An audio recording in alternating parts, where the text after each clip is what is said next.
नमस्कार, किरण home creation मध्ये आपले स्वागत। आज आपण सकाळच्या नाश्त्याकरिता गरमागरम कांद्याचे थालीपीठ करू। अगोदर वाट्यामध्ये 1 वाटी बारीक चिरलेला कांदा घालते, 1 वाटी घोळ तांदूळाचे पीठ, 2 चमचे कणिक, 2 चमचे बेसन, 1 चमचा ज्वारीचे पीठ, तीळ 3-4 चमचे, कमी पण घेऊ शकता। तीळ जास्ती असले की थालीपीठ खुसखुशीत होते। ओवा 1 चमचा, तीळ व ओवा धुवून वाळवून घेतला। लसूण 4-5 पाकळ्या, जिरे 1 चमचा, अर्धा इंच आलं यांची पेस्ट केली ती घालते। अर्धा चमचा धनेपूड, थोडी जिरेपूड, तिखट 1.5 चमचा, मीठ 1 चमचा, हळद पाव चमचा, कोथिंबीर आवडीनुसार, दही 2-3 चमचे।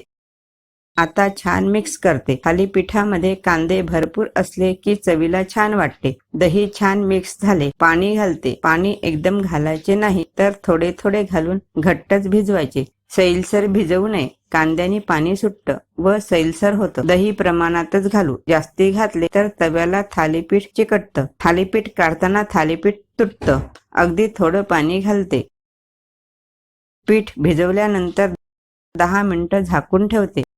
10 मिनिटांनी बघू, कांद्यामुळे पाणी सुटतं, पीठ नरम झाले। तव्यावर थालीपीठ लावू। लोखंडी तवा असल्यास लोखंडी तव्यावर करावे। थालीपीठ छान होतं, शिवाय लोह पण मिळतं। आपल्याला हवा तेवढा गोळा घ्यायचा। साधारण आकाराचा गोळा घेते, तव्यावर तेल घालून पसरविते। साधारण आकाराचा गोळा घेते, गोळ्याने तेल पसरविते व थालीपीठ करते,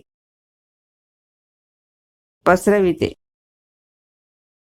छिद्र पाडते। तवा गरम असल्यामुळे बोटाने छिद्र पाडत नाही तर चमच्याच्या दांडीने छिद्र करते। आजूबाजूला परत छिद्र करते, त्यात तेल सोडू। तेल छिद्रामध्ये सोडले की थालीपीठ तव्याला चिकटत नाही, अगदी खुसखुशीत होतं। झाकण ठेवू। थालीपीठ सिमवरच होऊ द्यावे। 2-3 मिनिटांनी बघू, काठाकाठाने थोडे काढते, अलगद निघतं, परतविते। छान खमंग झाले आहे, अगदी थोडे तेल सोडते। 2 मिनिटांनी बघू, छान झालेलं आहे, काढून घेते। तव्यावर तेल घालते। थालीपीठ पातळ लावणं जमत नसेल तर अशा वेळी थालीपीठ पातळ कसे करायचे ते बघू। साधारण आकाराचा गोळा घेऊन तव्यावर तेल पसरवते। तव्याला सर्व बाजूनी तेल लागेल, थोडं जाडसर थालीपीठ लावायचं। थालीपीठ लावताना हाताला चिकटत असेल तर हाताला थोडे पाणी लावावे। तवा गरम असल्यामुळे चमच्याच्या दांडीने छिद्र पाडते, त्यात तेल सोडते। झाकण ठेवून 1 मिनिट वाफ येऊ देते। 1 मिनिटांनी बघू, पलटवून घेते। थोडं कोवळच थालीपीठ पलटविते। कोवळं असताना पलटविले की वाटीने थालीपीठ प्रेस करते। थालीपीठाचा आकार वाढला, थालीपीठ पातळ झाले। 2 मिनिट होऊ देते। छान खमंग झालेलं आहे। काठाकाठाने काढून नंतर थालीपीठ परतविते, काढून घेऊ। एवढ्या पिठामध्ये 4 थालीपीठ होतात। भरपूर छिद्र करून तेल सोडले की तव्याला थालीपीठ चिकटत नाही, अगदी अलगद थालीपीठ निघतं।